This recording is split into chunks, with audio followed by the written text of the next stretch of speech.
Deuxième partie de l'Africa Newsroom. Nous sommes toujours en compagnie de Pape Kabo, analyste politique, Alpha Oumar Diallo, consultant finance, Alfred Chongo, notre éditorialiste. Alpha Oumar, est-ce qu'il faut viser plus haut dans le gouvernement sud-soudanais au lieu de se rester finalement au niveau des ministres, etc.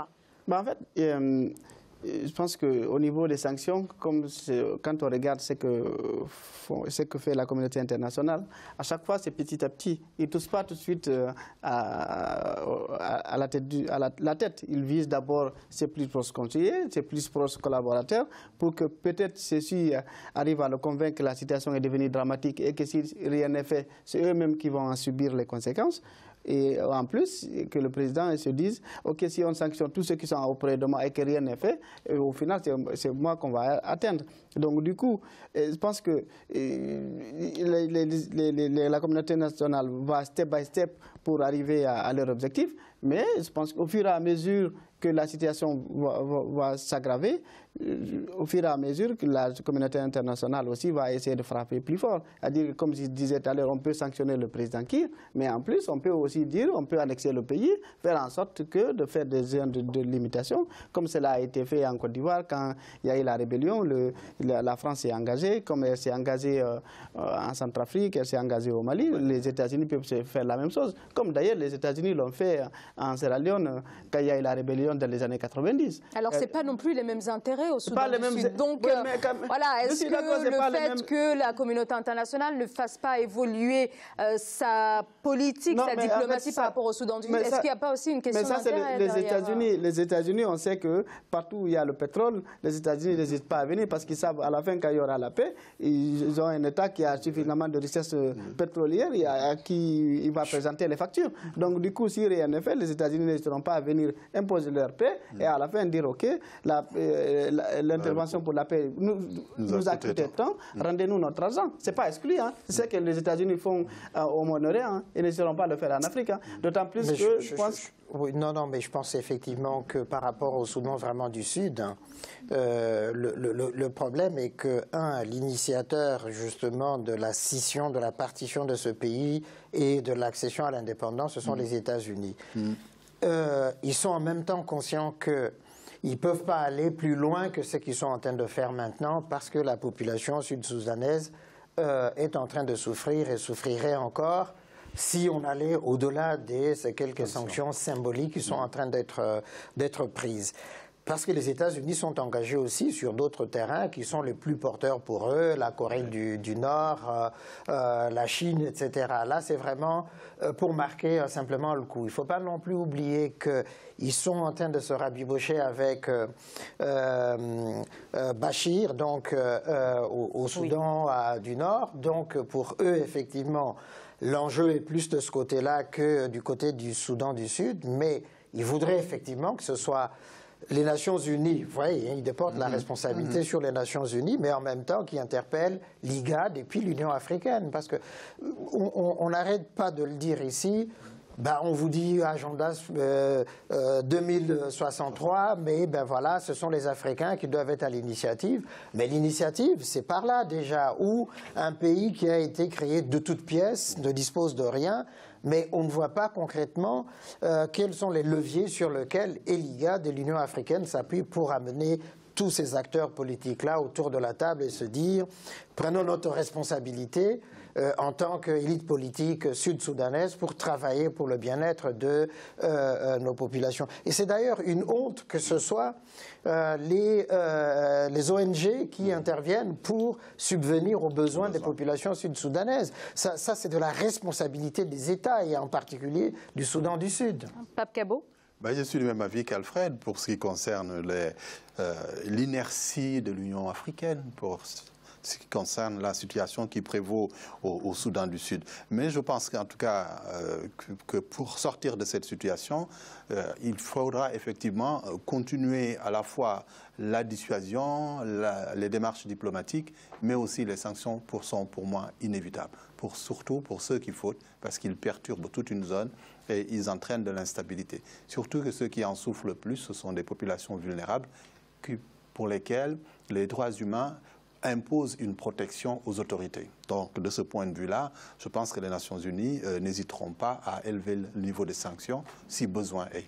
Alors justement, on continue de parler du Soudan du Sud. Et effectivement, ce sont les populations qui sont en première ligne des souffrances. Et on aborde dans quelques secondes la question des enfants soldats dans notre grand angle.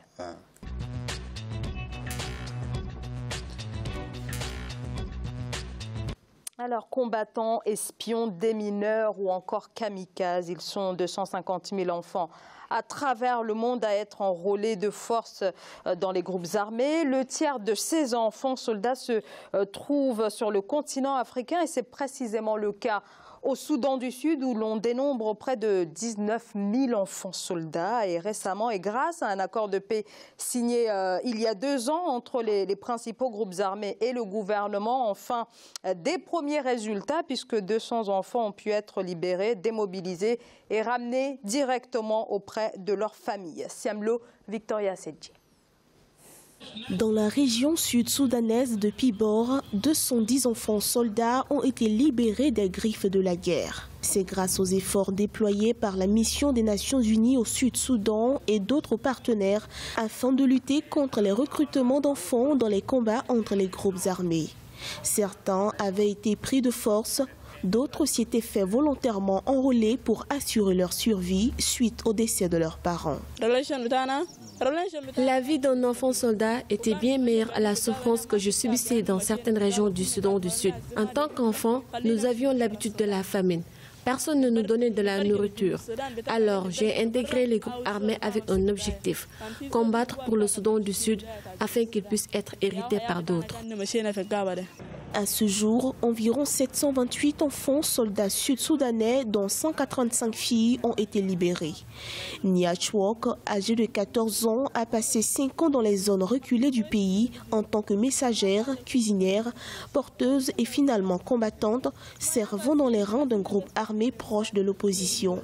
Aujourd'hui, pour les agences des Nations Unies, le plus grand défi consiste à les réintégrer dans leurs différentes communautés et organiser leur réinsertion. Ces groupes armés prétendent se battre pour défendre les droits des enfants, pour leur avenir ou celui du pays. Vous ne pouvez pas défendre l'avenir si vous détruisez l'avenir, parce que les enfants sont l'avenir. Alors travaillons ensemble, main dans la main, et veillons à ce que nos paroles soient mises en pratique. Le conflit sud-soudanais qui oppose les troupes loyales au président Salva Kiir à celles de l'ancien vice-président Riek Machar date de 2013. Dans cette crise politique, mais aussi humanitaire du fait de la famine qui sévit, plus d'1,7 million d'enfants ont été déscolarisés. En 2017, le plan international a prévu de venir en aide à plus de 110 000 familles, soit plus de 500 600 personnes, dont plus de 320 000 sont des enfants. Alors 200 enfants libérés sur 19 000, un chiffre énorme, un drame pour finalement toute une génération finalement. Tant que la guerre continuera, on va continuer de parler des enfants soldats et c'est précisément le cas pour un pays comme le Soudan du Sud, Pape Kabo. Hélas. J'ai envie de commencer par hélas parce que en fait dans le reportage, on nous montre un enfant qui dit qu'il a préféré s'enrôler comme combattant plutôt que de rester comme enfant orphelin dans la population, ses parents ayant été tués. Personne ne les prend en charge. Ça, ce sont les conséquences de la guerre. Un enfant n'a pas sa place dans ces endroits-là. Cet enfant-là, s'il avait ses parents auprès de lui, n'irait pas dans cette zone. Donc, tout le combat à mener, c'est de faire cette éducation pour la paix, pour que les gens comprennent que les enjeux du pouvoir, la plupart de ceux qui nous mettent dans ces situations-là, ce sont des querelles pour le pouvoir. Les gens ont cette boulimie, cette envie, cette cupidité, vouloir à tous les coups s'accaparer des privilèges pour ensuite ne pas montrer ses limites dans la gestion de missions qui incombent à ces personnalités à qui on verse ces privilèges. Vraiment, 210 enfants sur 19 000, c'est vraiment très peu. Mais c'est beaucoup aussi, parce que c'est quand même 200 vies qui ont été sauvées. C'est 200 jeunes maintenant pour lesquels il faut se battre pour les intégrer dans la société et se battre aussi pour leur réinsertion. parce qu'ils ont goûté à la guerre et c'est tout autre chose. Oui. Le traumatisme que ça peut causer chez eux. Alfred Chango. Alors, moi, je dirais effectivement sur 19 200, plus ceux qui avaient été déjà démobilisés avant, à peu près 1 millier. C'est peu et c'est beaucoup en même temps. Ça, c'est vraiment une première chose. La seconde, c'est que si on veut vraiment aller jusqu'au bout de cette logique-là, on fait ce qu'on a fait au Libéria. Quand la guerre s'est arrêtée et que Ellen Johnson Sirleaf a été élue présidente pour la première fois. Il y a eu cet engagement fort, non seulement des Libériens, mais de la communauté internationale pour la démobilisation de tous ces enfants soldats. Et en mettant les moyens, parce que c'est ça qui compte, les moyens, le paquet. On me dira, mais le Libéria, ce n'était pas pareil puisqu'il y avait déjà un État constitué, donc c'était plus facile justement de démobiliser, soit. Mais il fallait aussi la poigne de la présidente de la République pour imposer justement à ces enfants soldats, parce que par moment, ils se révoltaient, ils reprenaient les armes, et puis quand tout le monde paniquait, elle venait au-devant de ces jeunes enfants pour leur dire, vous retournez dans vos campements, on récupère les armes, on s'occupera de vous. C'est ce qui s'est fait jusqu'à aujourd'hui. Au Sud-Soudan, je crois qu'il faut qu'on aille aussi vers cette solution-là. Mais ça passe par la prise de conscience des dirigeants politiques. On l'a dit dans le reportage, c'est aussi flagrant. La communauté internationale, les institutions des Nations Unies sont là. Ce qui m'étonne toujours, c'est que on voit les institutions des Nations Unies et rarement les institutions africaines. Aucune institution de l'Union africaine, aucune institution de l'IGAD pour justement assurer ce que l'on appelle la souveraineté de l'Afrique, le panafricanisme, la renaissance de l'Afrique, aucune institution.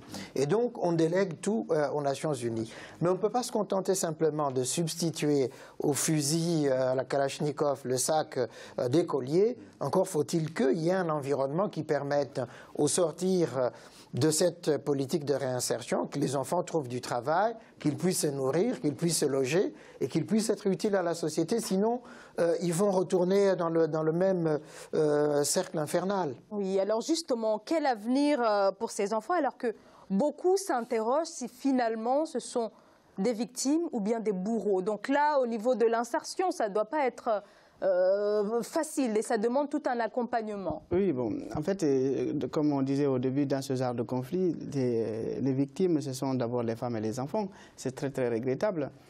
Mais en fait, moi, je pense que la question de réinsertion des enfants soldats au sud du Soudan, elle est prématurée parce qu'il n'y a pas la paix. À dire que, après ce que vous étiez en train de citer tout à l'heure, ce qui s'est passé au Libéria, c'est parce qu'il y avait déjà la paix, il n'y avait plus la guerre. Donc moi, je pense, à court terme, tout de suite, il faut stopper la guerre. Faire en sorte qu'il y ait la paix et qu'on prenne des décisions radicales, fortes, avec un fort engagement à l'intérieur et au niveau de la communauté internationale, de faire en sorte que les gens d'abord puissent revenir dans leur pays et qu'ils puissent être intégrés, et que maintenant, les enfants soldats pour moi, ce n'est pas des bourreaux.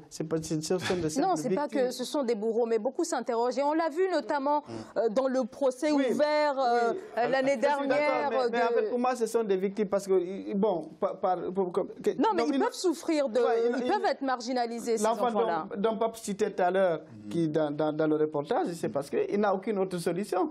Donc, pour ne pas souffrir, peut-être pour ne pas être violé, violenté, et se dire, OK, je vais être dans l'un des camps pour être protégé, en fait. Donc, du coup, pour moi, ces enfants-là, ce sont des victimes, comme les femmes, comme toutes les personnes qui sont faibles dans ce genre de conflit, qui subissent vraiment. Moi, donc, pour revenir aux questions des enfants soldats, parce que il faut prendre des mesures radicales. Une fois que la paix sera stabilisée, peut-être une partie des enfants qui veulent être scolarisés, les scolariser, d'autres qui veulent suivre des formations, les aider à suivre leur formation, et faire en sorte que ces enfants-là, qu'on ne les abandonne pas dans la nature, parce que sinon ils risquent d'être des bandits de grand chemin, de faire des cambriolages et ainsi de suite. Les abandonner, je pense que ce serait quand même irresponsable, mais il est impératif qu'il y ait de l'autorité. Il faudra de l'autorité, et cette autorité-là devra se manifester par la prise en charge de la préoccupation de la gestion de l'avenir de ces enfants-là. Ceux qui sont allés au front et ceux qui sont restés même dans la population. On ne peut pas attendre que la paix revienne, justement. Il faut mener les deux combats de pair. Le combat de la préparation de l'avenir des enfants, en investissant dès maintenant pour préparer la scolarisation, la formation et les perspectives d'insertion dans la vie active pour ces jeunes-là. Parce que plus on va attendre, plus ils vont prendre de l'âge. C'est maintenant que ces dispositions, ces mesures qui sont en train d'être prises devront intégrer dans le processus de négociation pour la paix la possibilité de permettre aux enfants qui le souhaitent de sortir dès aujourd'hui et ceux qui sont encore dans le doute de voir que les conditions sont en train d'être mises en place pour faciliter leur retour dans la population et leur insertion dans une vie active future. Je pense que les deux doivent être menés de pair. De toute manière, je pense aussi que le Sud-Soudan est quand même dans une situation, j'allais dire, entre deux. C'est-à-dire que c'est pas totalement la guerre, c'est pas totalement la paix. La paix non plus, oui. Donc là, c'est vraiment, il y a une fenêtre où on peut s'engouffrer justement pour dire, mais enfin, ces 19 000 là. Bon, évidemment, depuis qu'ils ont commencé, ils ont grandi. Hein, les EPAP, c'est dire qu'il y a un certain nombre aujourd'hui qui choisiront peut-être le métier des armes. Oui. Mais s'il faut effectivement penser à leur retour dans la vie civile, il ne faut pas attendre totalement leur sortie. Parce qu'on ne sait pas quand interviendra la paix. On ne sait pas quand interviendra la paix. Oui, merci. Merci beaucoup. On va marquer une très courte pause. Restez avec nous pour la troisième et dernière partie de l'Africa Newsroom. À tout de suite.